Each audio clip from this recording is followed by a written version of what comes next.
A lot of people still signing in.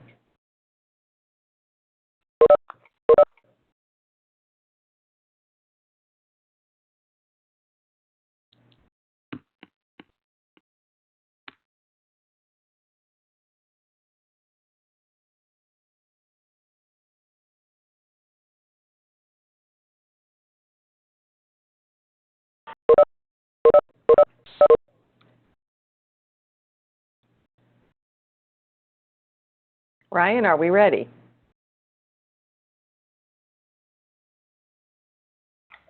We're ready. Okay, great. Good afternoon, everyone. Welcome. We are absolutely thrilled with the response to this webinar today. And while on the attendee list it may show 114 and growing, we had over 500 educators register, so I'm sure that number will continue to grow, and we know a number of people will be watching the webinar after we record it to make it available to everyone. We know that this response, that this turnout speaks to how many educators really want a voice in how ESSA unfolds in the future. So we've organized this webinar with two basic purposes in mind. The first one is to give all of you greater depth and understanding of ESSA and potential implications, and invite you into the conversation about the implementation of the law. And then secondly, to share with you some critical information about the new competition, Agents for Learning, the competition that we're fortunate to sponsor with NCTAF. So let's look at some of the basic information about the competition. Ryan, do you want to move to the next slide? So as you heard me mention, NCTAF and Learning Forward are hosting this competition to amplify your voice in the implementation of ESSA. And we really look forward to learning from teacher teams from across the country. We're eager for your insights and your plans for how best to use ESSA to support the professional learning that you need. And while we'll all be developing responses together to the questions that we posted, we look forward to hosting the finalist teams at a special session in Chicago later in July. Before we close this webinar today, we'll be providing you with important information about the competition, about the timeline, about the requirements, where you can get answers to your questions, and about the future upcoming webinars to assist you in planning for that competition. So now it's my pleasure to turn the webinar over to Alice Kane and Steve Robinson, one of the competition sponsors, and they are from Teach Plus. Alice and Steve have put together a tremendous presentation for you today focused on ESSA and the key provisions in it and a timeline for implementation, as well as how you can get involved. So I really look forward to learning along with all of you, and I'll be back at the end to facilitate some next steps and your questions. Alice, Steve, are you ready?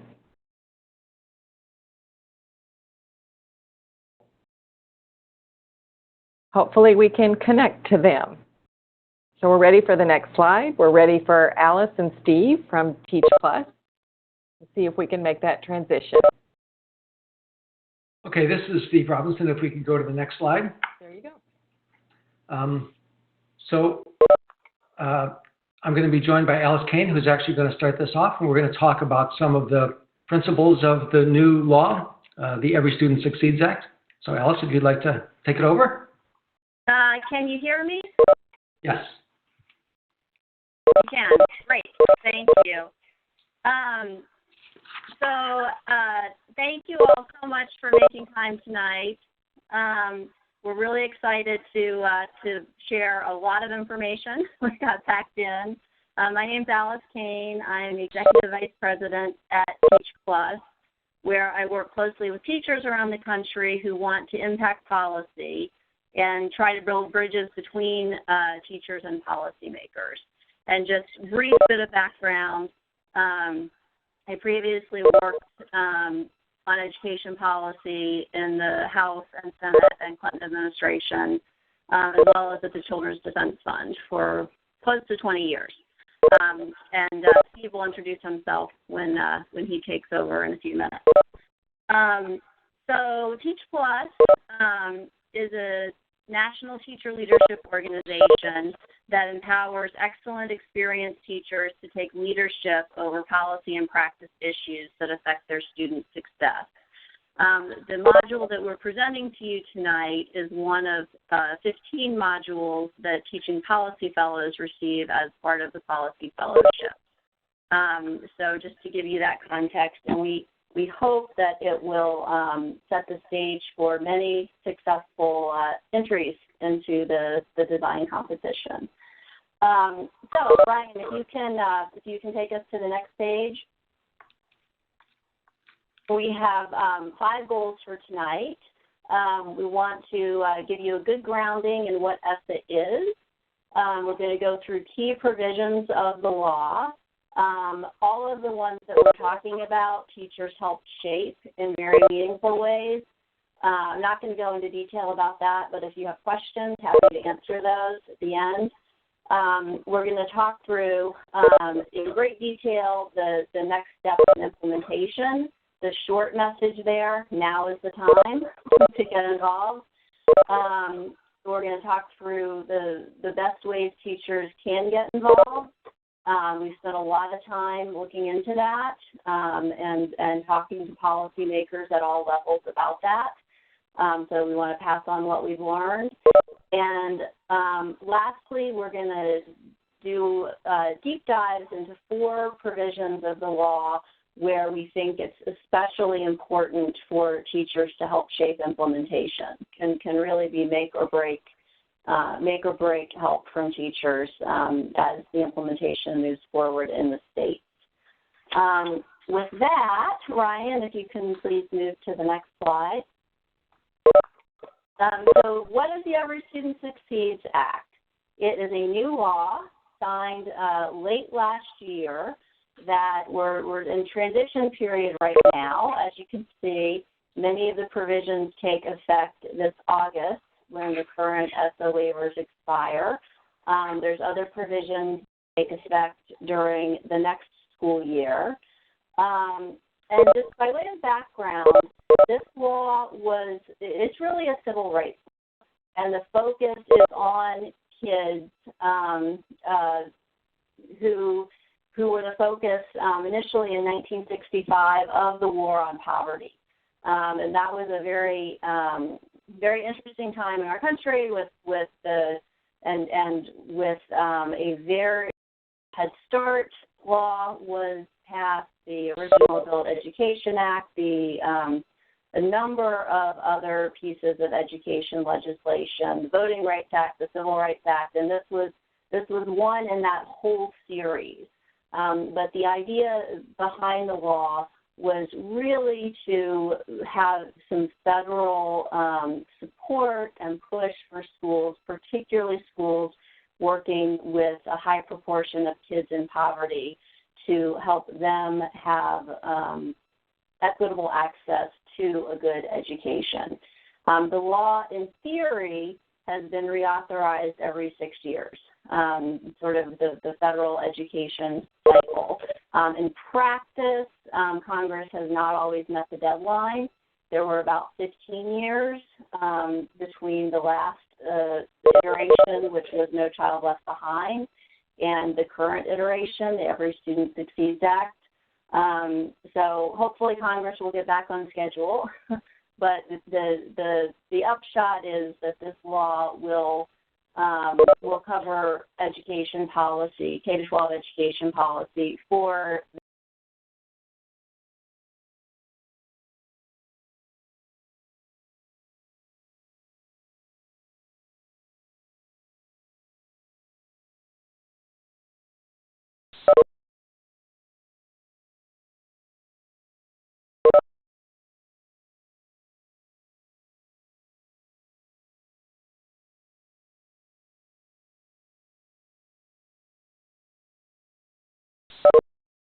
Steve, do you want to jump in? I think we lost Alice.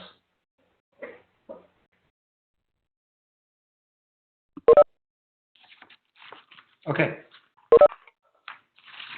So Alice was saying that the new version of the law, the Every Student Succeeds Act, is a reauthorization, the most recent reauthorization signed in December of last year of the Elementary and Secondary Education Act. So let's go on to the next slide.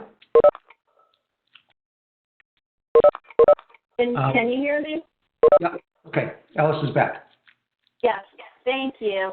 I have actually the Every Student Succeeds Act right here. If you look, you can see it's a 748-page law, which is actually shorter than No Child Left Behind was.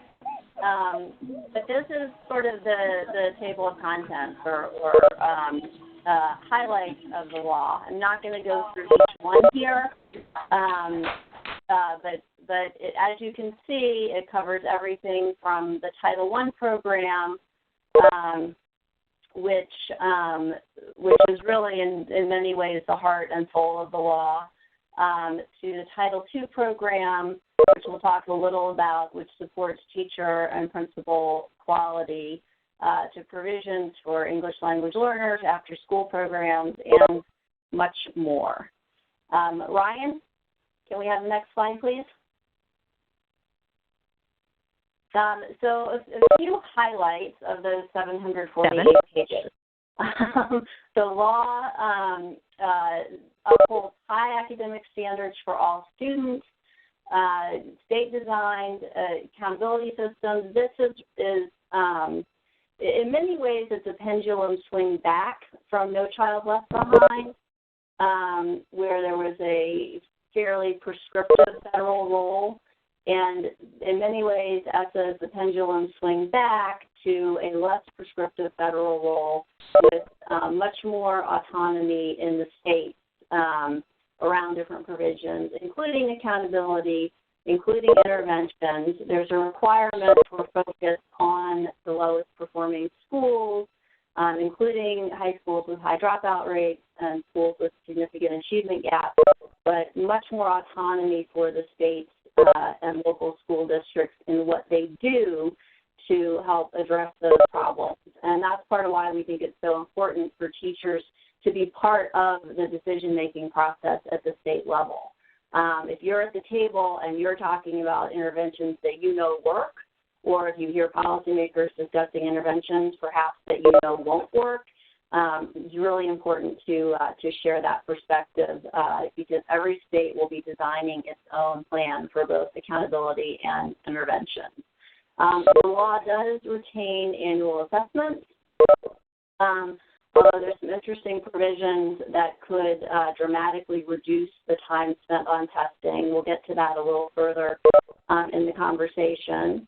And there's provisions to try to ensure that all students have equal access to high-quality teaching. So, Ryan, if we can move to the next slide. I'm going to do one more and then pass it to Steve. The law also authorizes significant funding, and I'm happy to say an increase in funding over time for Title I. I'm sure many of you teach in Title I schools, and you know that Title I dollars from the federal government help to provide extra resources for children living in poverty to help close the achievement gap. And the law provides about $15 billion next year, which goes out to states and school districts to support those students with extra resources and support. And that will go up to a little over $16 billion by 2020.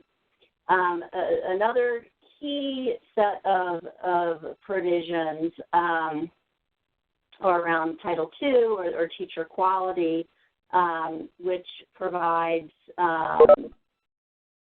this is per state, I believe, per year for a number of provisions, including teacher and school leader programs, career ladders, literacy education, STEM.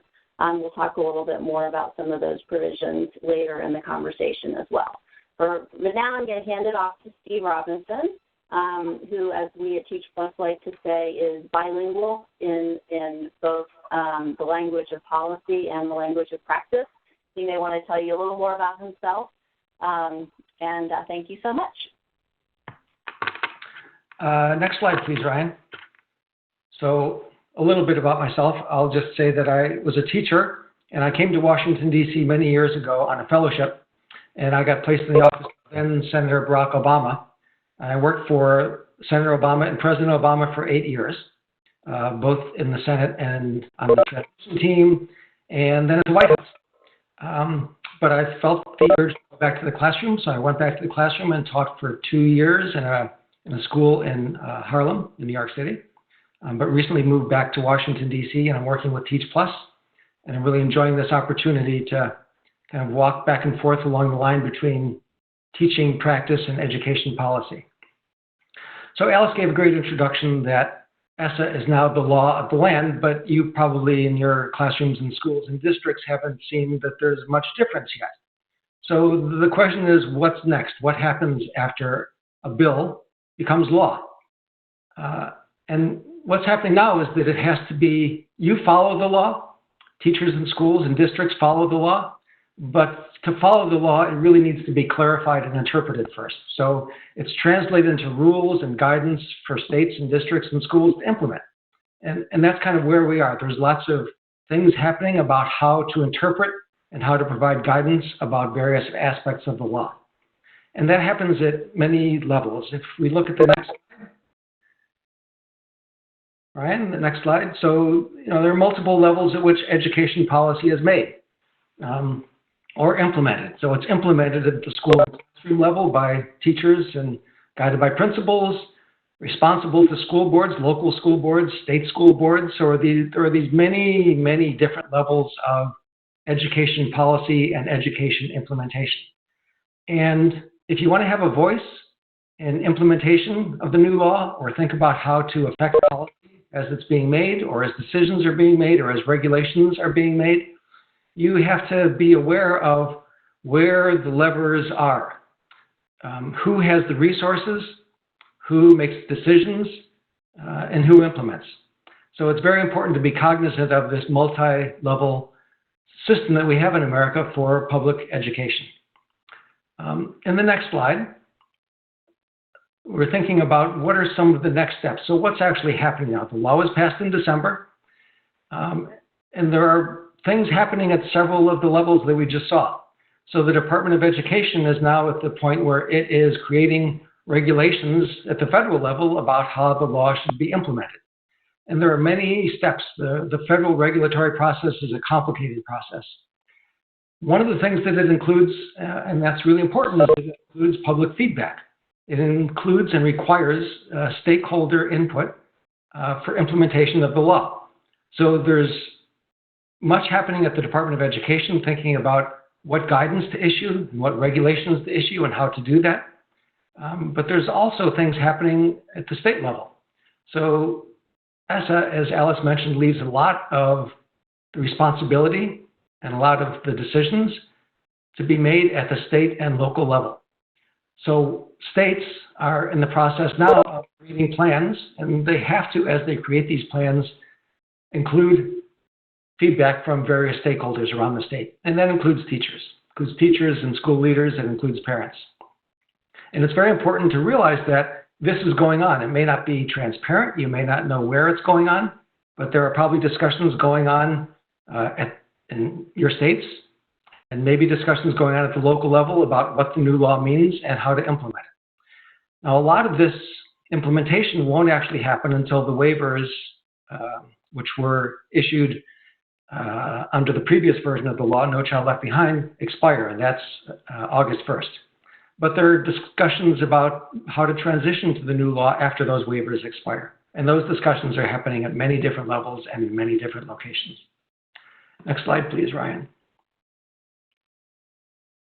So how can teachers get involved? Or how can school leaders get involved? The law requires stakeholder input in many places. So I just did a scan of the law to find out where does the law actually require stakeholder input, or where is stakeholder input mentioned? And educators are stakeholders, and they're mentioned as that their input is required at various different levels. I think there are more than a dozen places where just the scan of the term stakeholder came up with these different places where input is required. Subgroup accountability and end size, school improvement, assessment audits.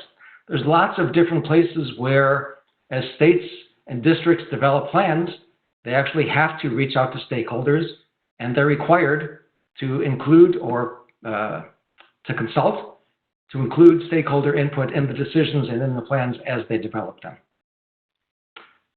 So what's happening at the federal level? In the next slide, I mentioned that the Department of Education is involved in issuing and generating and issuing regulations. This federal rulemaking process is something that I was very involved in when I worked at the White House. It's a lengthy process, and it takes many months. So Congress passed the bill, the president signed the bill in December. The Department of Education is now at the place where it is proposing rules and will probably soon be publishing rules. It has to ask for public comment on the proposed rules. It has to respond to those comments. It revises the rules. It sends them over to the executive branch, the Office of Management and Budget at the White House. They review the revisions from the department. There's a lot of back and forth. Eventually, the rules are published in the Federal Register, and those are the rules which states and districts then have to follow in applying and implementing the law. So this process, as I mentioned, takes several months, takes a long time.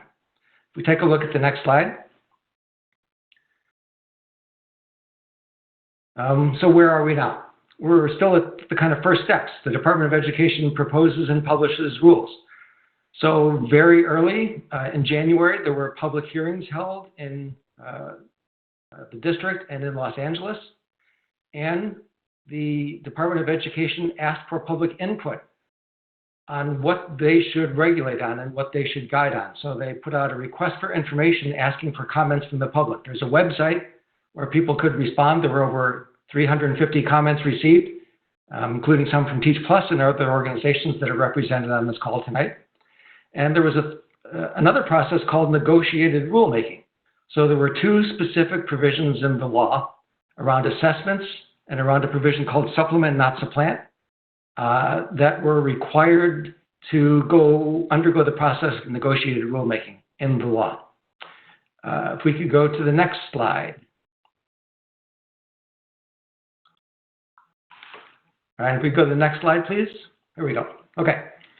So all of this process has to be completed probably sometime in May or June, where the department will, issue some regulations to respond to comments.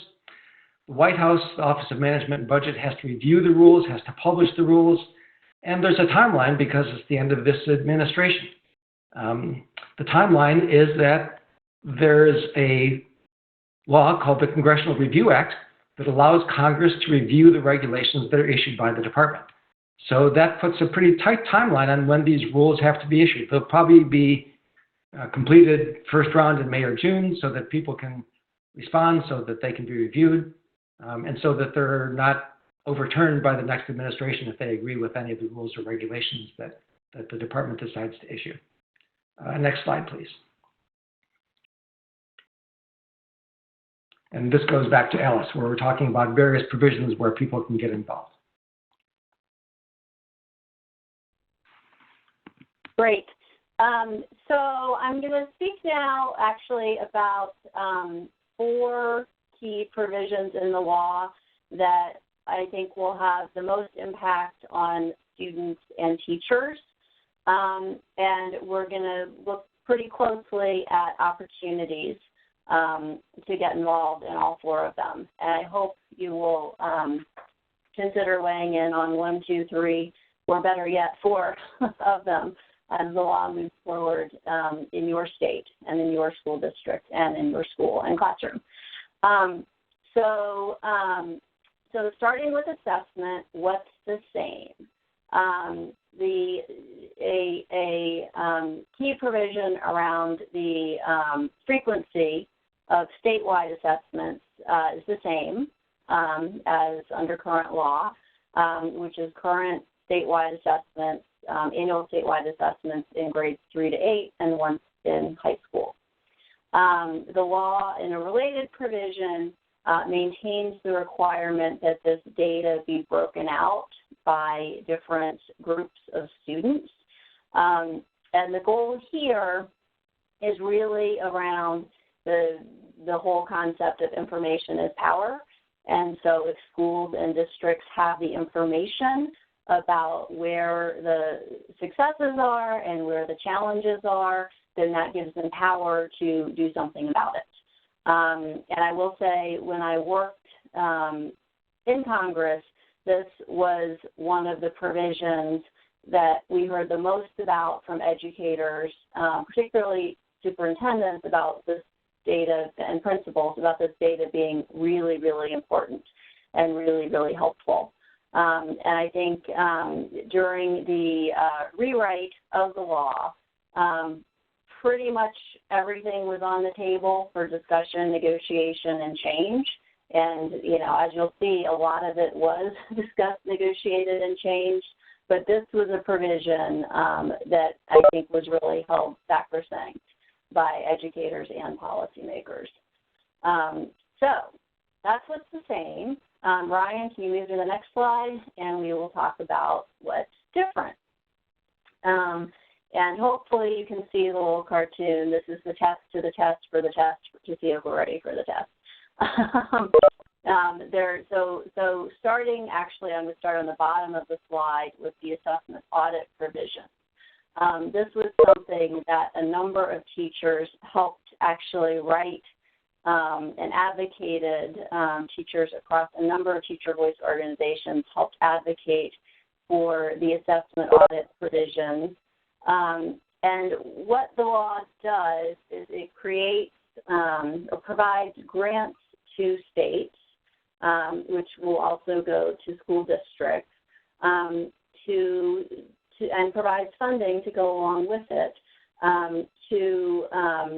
for districts that want to look at their tests, really do an audit, figure out where there's redundancies, where there's tests that are testing things that maybe aren't needed or aren't helpful anymore or aren't aligned to the curriculum. And then a group of stakeholders, which must require teachers, will make decisions about which tests to keep and which tests to eliminate moving forward. The slide says teachers can be involved, and actually that's a typo. That should say teachers must be involved. It's required in the law, and I hope that if you as a teacher have an opinion on the assessments in your school and in your district, that you will get involved and be part of that decision and that decision-making process moving forward. Another new provision around assessments is a provision around alternative high school assessment. And districts are allowed under the law to administer a nationally recognized high school assessment approved by the state rather than the current statewide assessment. This is one of those places where there's danger and opportunity hand in hand. What we don't want to have happen is sort of a dual track system where some students are taking one more rigorous test than others. And this is something there was a lot of discussion about during the negotiated rulemaking process that Steve was just mentioning. And this was one of the many times during that decision-making process where having teachers, there were 3 teachers at the table, and having them there and having their perspective, particularly their commitment to equity for their students, really, I think, helped shape where this policy is going. So moving to the next slide. Accountability is a huge focus, sort of always, of federal education policy, but it's changed a lot in ESSA. and I guess the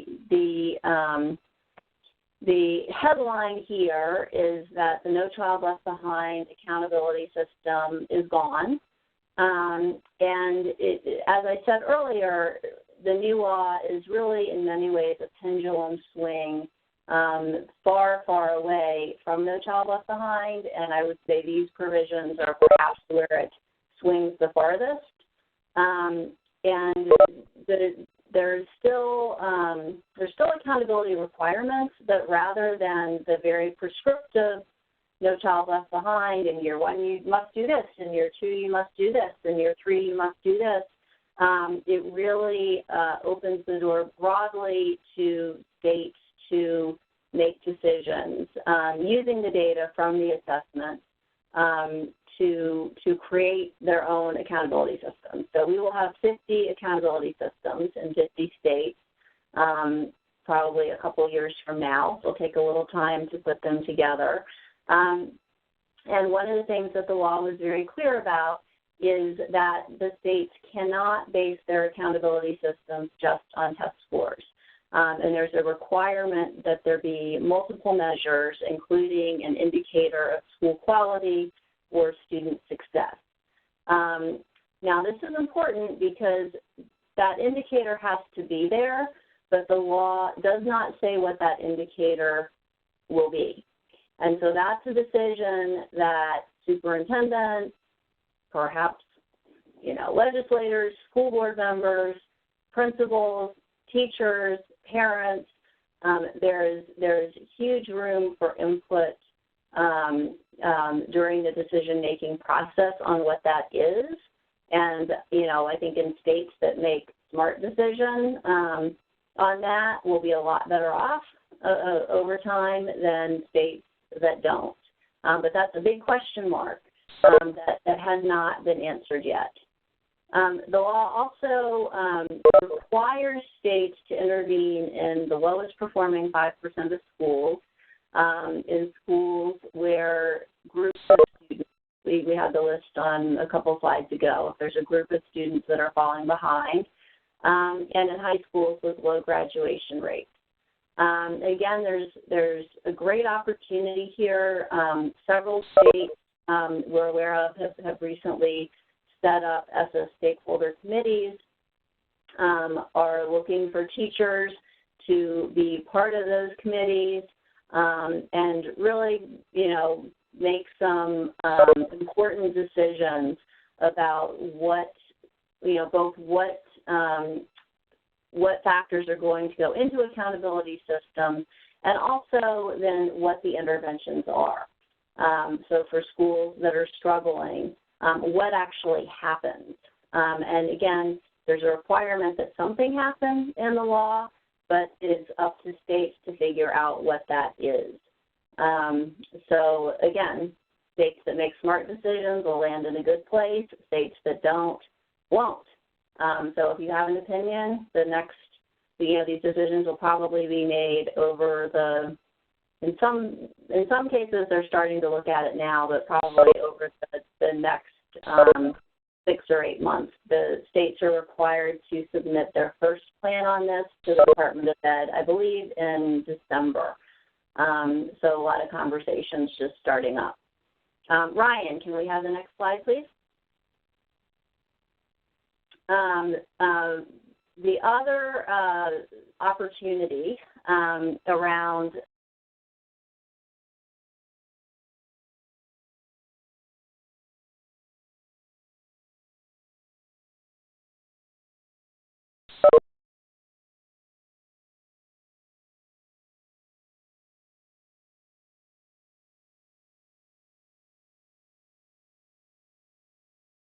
Steve, I think we lost Alice again.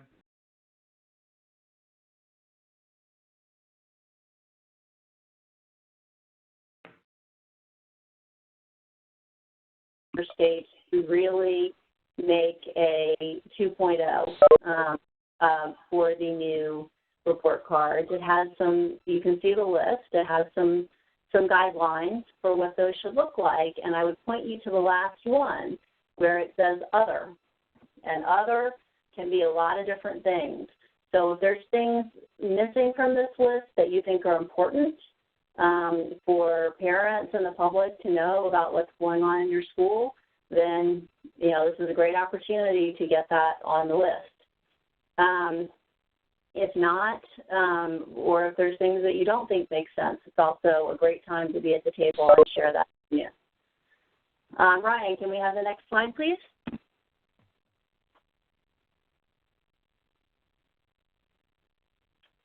Resource equity, I will say with teachers that were engaged in advocacy around ESSA, I think this was probably the top of the list from what I heard as a priority from teachers. And the good news is ESSA does increase its focus on equity, including a requirement that states report on inequities in resources among schools and develop plans for addressing this.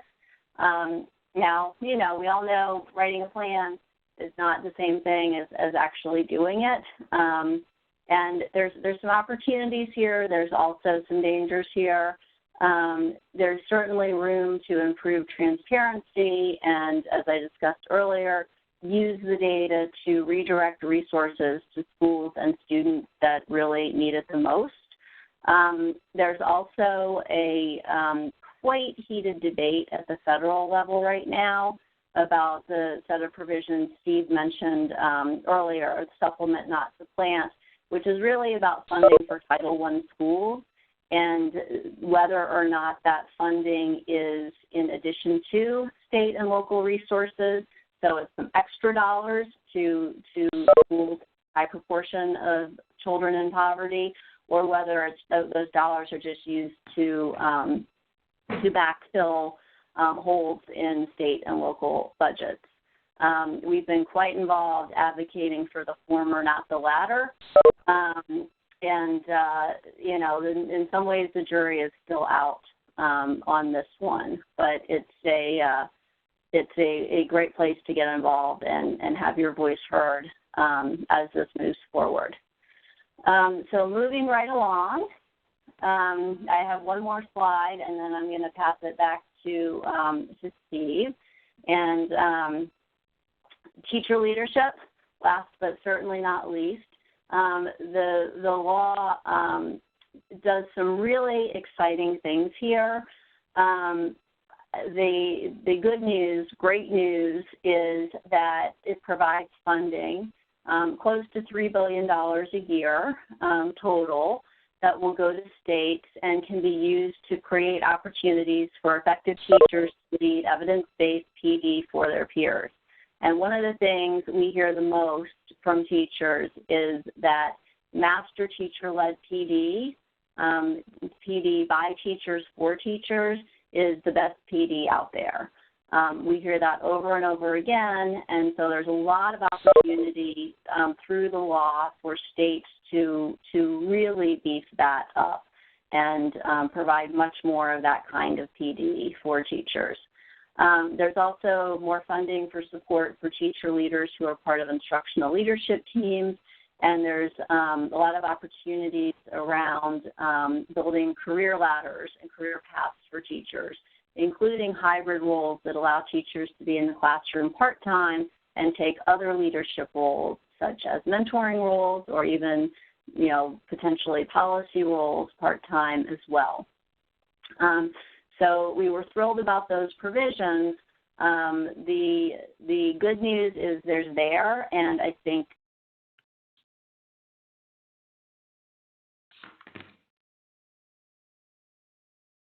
this is a priority. The bad news is this is all allowable but not required. The way Title II or the teacher quality provisions of the law are written, it's a very long list, almost a menu of options for states to choose from. And there are, I believe at last count, it was 16 options for states to choose from for how to use these dollars. And so it's easy for important provisions like this to get lost. And I think this is a really, really key place for teachers to advocate. And particularly if there's teacher-led PD that's been particularly useful, shouting that from the rooftops, or pilots of hybrid roles. Really, really important to get that information out and to provide models for policymakers who might like the idea in theory but might not know exactly what that would look like in practice. Most of this money does go from states to districts. The funding level fluctuates. It's more than $2 billion a year at this point. At its height, it was closer to $3 billion. So it's some very significant resources that, if used well, can do quite a lot of good, I think, for quite a lot of teachers and students as a result. And again, you know, if there's one thing to meet with policymakers about, where you have so much expertise and they need to hear it, this is, I think this is really a priority and can make a huge difference. So with that, I am going to turn it back to Steve, and then I'm available during the Q&A if that's helpful. Steve. Thanks. Could we go to the next slide, Ryan? And there have been a couple of questions that have come up that I want to address. A couple of questions about funding. So Alice mentioned that the authorization levels on a previous slide.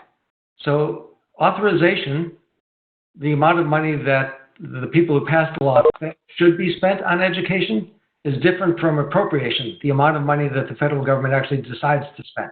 And someone mentioned that authorization levels are usually higher than appropriation levels. Authorization level doesn't mean there's that much money available. It means there could be that much money available. So that might be an opportunity for some advocacy, and that would be advocacy at the federal level because that's congressional decision. And then there was a question asked about if there are more allowable uses of funds under Title II, will there be more Title II money? And the answer to that is, I would guess probably not, although I don't really know. But that suggests that same number of funds, more possible uses for those funds. That's a great place to advocate for what you think is important. And then there was a question about whether teachers, whether parents are also stakeholders, and the answer is, of course, yes. Parents and teachers are stakeholders, as are others. I work for Teach Plus, and we focus this around teachers and how teachers can get involved.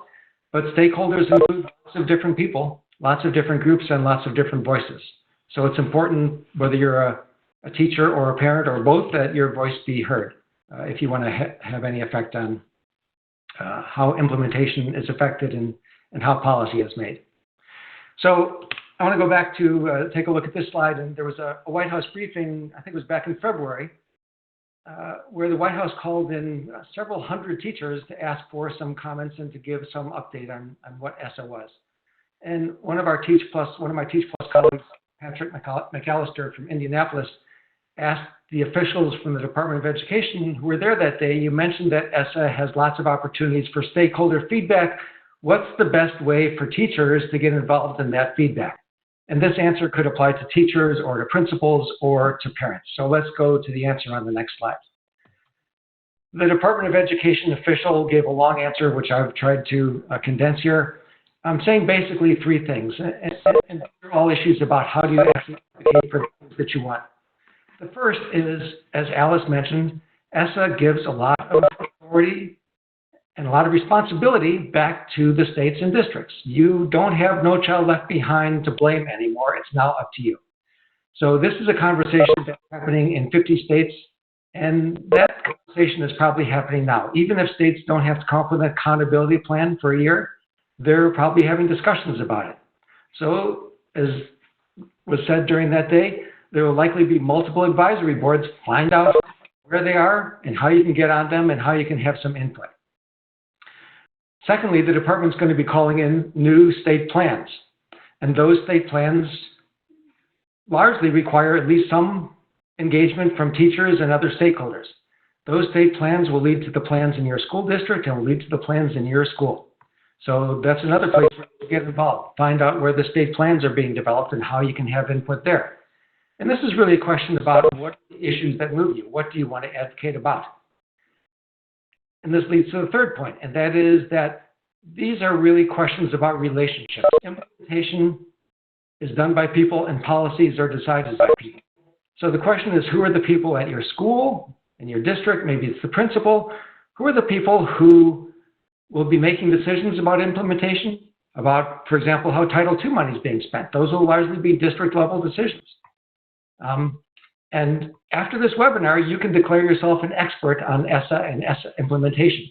And you can go to those people and say, hey, what are we doing about the new law coming down the pike? And how are we going to be in line to actually use our Title II money in different ways that we think would be better?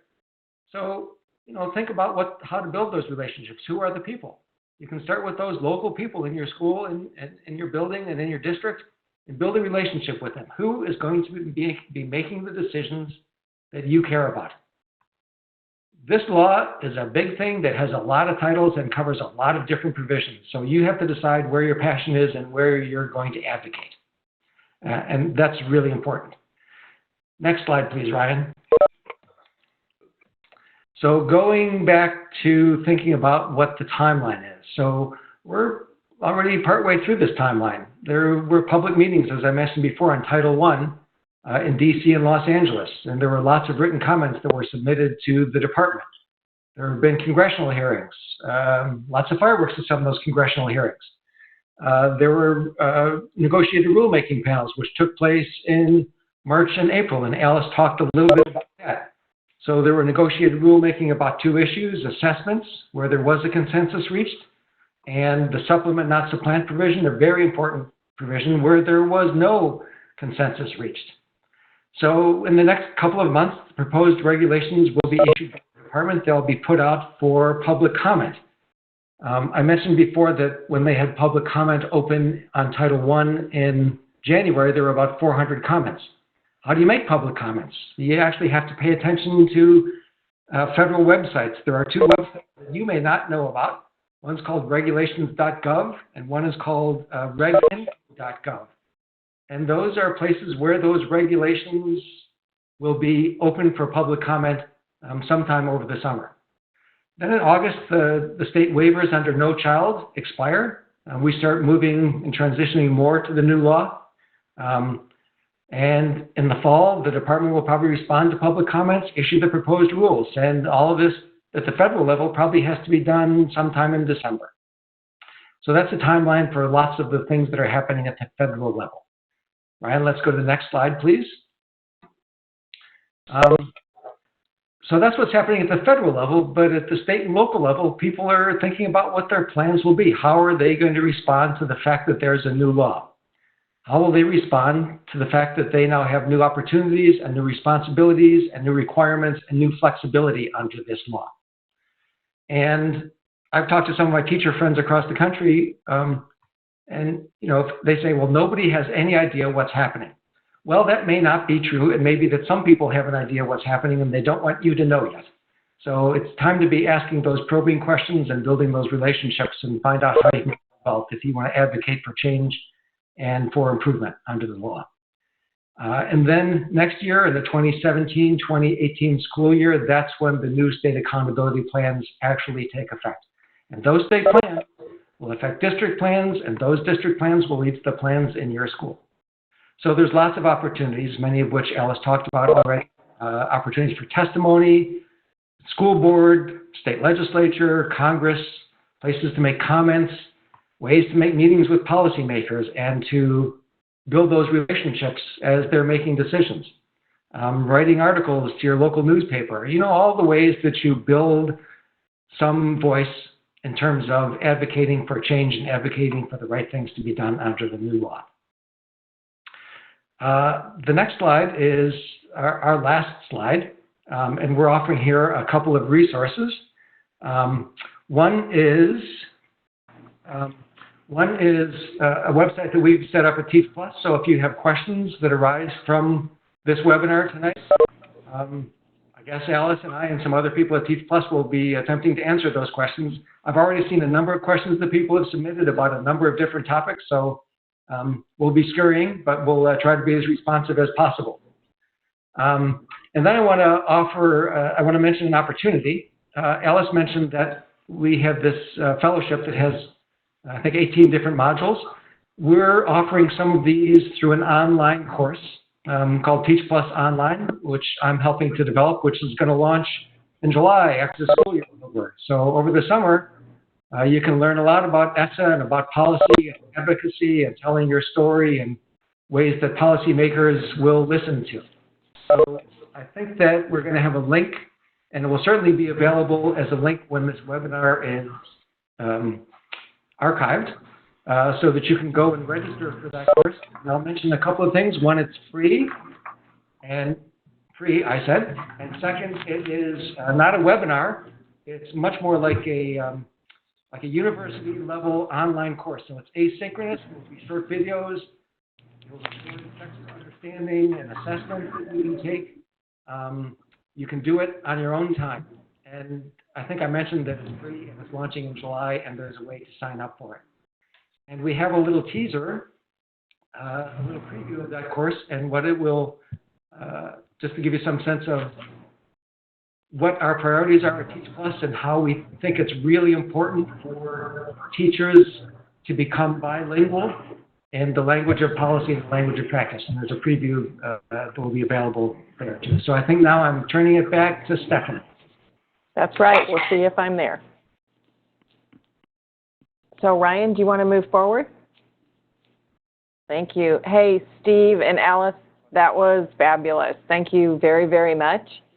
I'm sure everyone on the call learned a great deal, and all of the questions that were posted, that we can also take the answers and add them to our frequently asked questions on the competition site. So just very useful, and really appreciate you giving us that groundwork for our work going forward. So let's shift our conversation a little bit to the competition timeline, and just to kind of preview what's coming up and what we have to look forward to until the finals of the competition. So on May 11th, we'll have our next webinar, and it will be more specific in terms of focusing on using ESSA to support professional learning. Alice gave a preview of all the many ways in which people can use ESSA, or all of the allowable funds under ESSA for professional development. We will focus specifically on that part of the law, and we'll begin to look at those issues as they relate to the challenges that we've put forth in your competition application. On May 25th, then we will sponsor a kind of a virtual Q&A, a web chat, where you can use that time to ask us, as well as many of the competition sponsors, your questions, and we'll be online and available to you to respond that evening. June 10th at 8 p.m., the applications are due.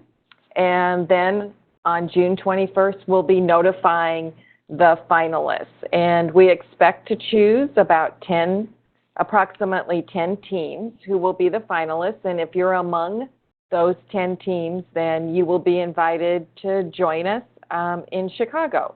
And all finalists will come to Chicago July 21st and 22nd. During that time, you'll receive coaching.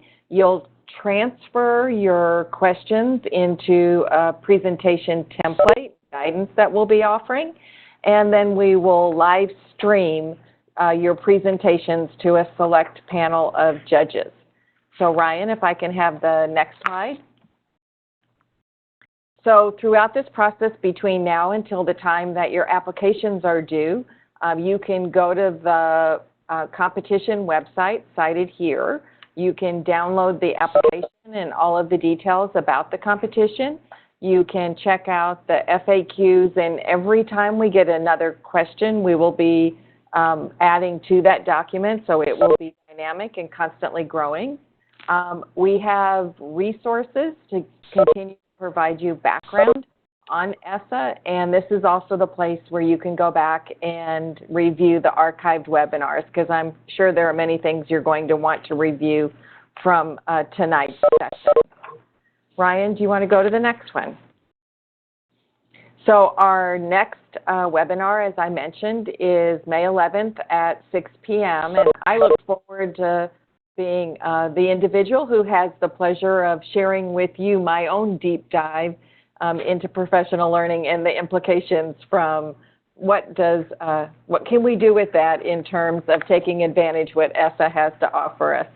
And then, as I mentioned, we'll have our web chat, and we'll have, I think we'll have Steve and Alice in all of the competition sponsors back to help assist you in getting the very best answers, very best information to help you write the very best answers.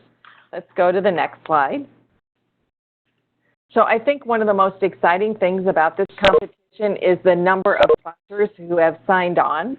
And so I'd like to, first of all, acknowledge all of them and just say how much we appreciate their support. And I'd like to let all of you know about the ways in which they are supporting this competition. So first of all of these names up here are actually helping to pay for and bring the top 10 teams to Chicago. And then while we're in Chicago, many of the staff members from these organizations will be serving as your coaches. So if you're among the finalists, you'll get to meet all the representatives from these organizations. Many of the organizations listed here are offering prizes to all of the finalists, including professional materials and books. And then many of them, like the Center for American Progress and Teach Plus Tonight, are assisting with the live support. And we really, again, appreciate the support from Teach Plus Tonight in the webinar and from Nick Taff for hosting it on their site. Many of them have links on the website to resources that you can access to assist you with your application. And all of us are helping to spread the word about this competition.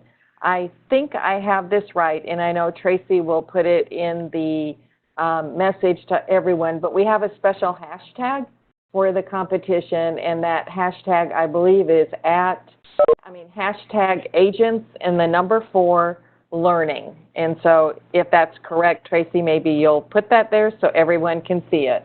Ryan, do you want to go to the next slide? So if you have questions, of course, you can email them here, and we have a few minutes left if anybody has a particular question that you have for any of us, or particularly Steve or Alice tonight. I know there was one question, Steve, to you that was asking about the federal websites for giving feedback. I know we can post it in FAQs, but is that something that you can cite off the top of your head? Yeah, I actually put that in the chat box. Thank you. Okay. The best place to go probably first is the Department of Education website, because they will announce when they're issuing the regulations. When they put them out for comment, I think that you actually put the comments at an exciting website called regulations.gov. Very creative. And I put the names of all of those websites. But the best place is just keep checking the Department of Education, or to sign up for the Department of Education's notifications. You know, they send these out into your email, and you can always stop them by spamming. So. Okay. That's the best resource, best first resource. And what I really appreciate, Steve and Alice, is the fact that all the questions that were submitted prior to tonight's webinar, you all were able to integrate into your comments and then catch a few more at the end. So thank you for paying attention to the questions from our participants. Someone just said if you're a member of one of the sponsoring organizations, you can also probably get an email and get a notice when comments are open. So I'm sure all of the associations are letting their members know about giving comments, and I know I was tweeting it out today as well. So we'll try and continue to help everybody have access to the information. So maybe I'll give 30 more seconds to see if anybody has closing question, or maybe Steve, if you have a closing comment before I wrap it up. We've got about 2 minutes. Anything else you'd like to do to encourage this amazing group out there that is going to step up and really influence the power of ESSA? What would you like to say to them? Well, what I tell my friends who are teachers is that you can't blame No Child Left Behind anymore. You can't whine about that law because it's no longer the law. So with the transfer of lots of responsibility back to states and districts, this is a great opportunity to step up and to help people who have to make lots of decisions and have to take on lots of extra responsibility. So there's a way to be a resource in a way that helps you, allows you to advocate for the things that you know should be done. And I would follow that up and say, absolutely. I hope all of you are involved. I hope you have 4 more people working with you on this. And I look forward to next time when we can explore and really focus on that, all the funding available to support great professional learning for every educator. So with that, thank you everyone for joining us this evening. Thank you, Ryan, for handling all of the technology for such a smooth transitions. And we look forward to seeing you in a couple weeks for our next webinar. Steve? I have one more thing. Did I Yes. mention that Teach Plus is going to have a free online course for those people who want to learn more about ESSA and about storytelling and advocacy, and there will be a link to sign up. So Okay. I think it's a good resource. Thank you, Steve. We'll all look for that, and we'll add it to FAQ. That's included in the written version, which will be on, I think, all the groups' websites. So Okay. Thanks, Alice.